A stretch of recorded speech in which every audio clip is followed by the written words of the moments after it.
The Business Report, brought to you by Sky Mall Food Court.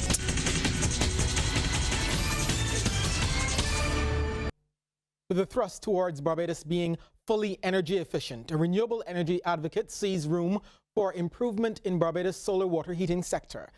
Government consultant on renewable energy Clyde Griffith says the sector, given its potential for creating jobs and earning foreign exchange, was left to die. Griffith was a guest on CBC TV8's Morning Barbados.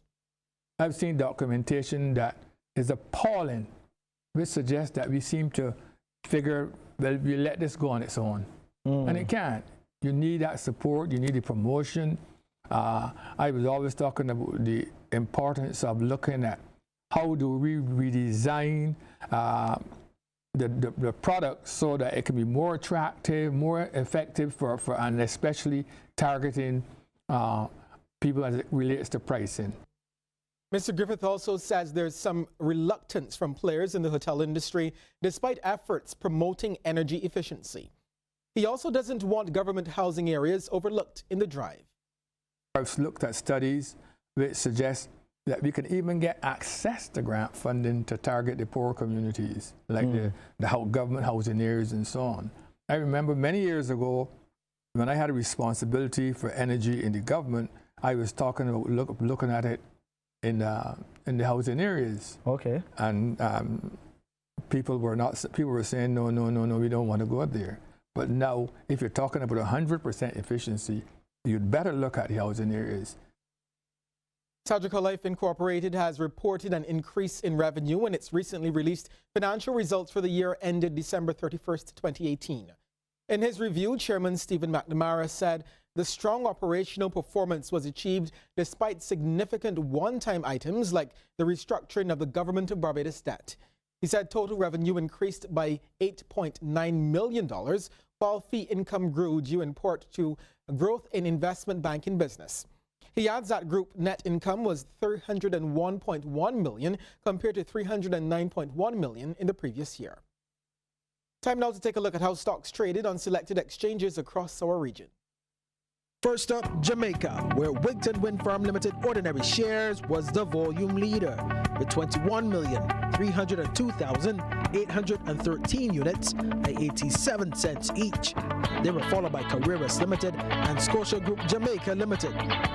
In Trinidad and Tobago, NCB Financial Group Limited was the volume leader with 101,060 shares changing hands for a value of $961,046.25. They were followed by National Flour Mills Limited and Guardian Holdings Limited.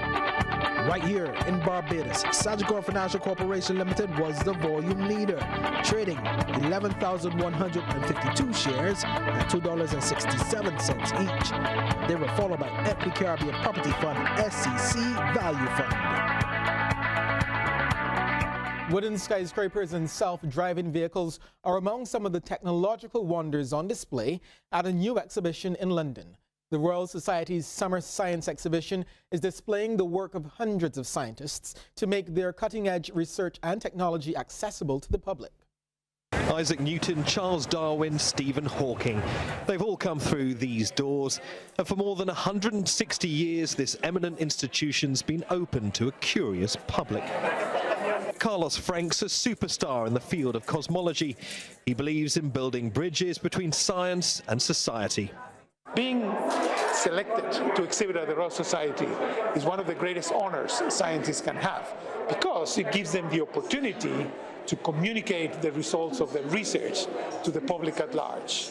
There's no point making the greatest discovery ever in science if only you and your friends know about it. This year, 250 scientists are showcasing cutting-edge research, including plans to build a new generation of skyscrapers from wood. These are the towers of tomorrow, made from gluing layer upon layer of timber together. Every ton of wood holds 1.8 tons of carbon dioxide in it. And so building cities out of wooden buildings is a way to store that carbon for a long, long time. And if you're wondering, the wood's specially treated and configured to make it fireproof.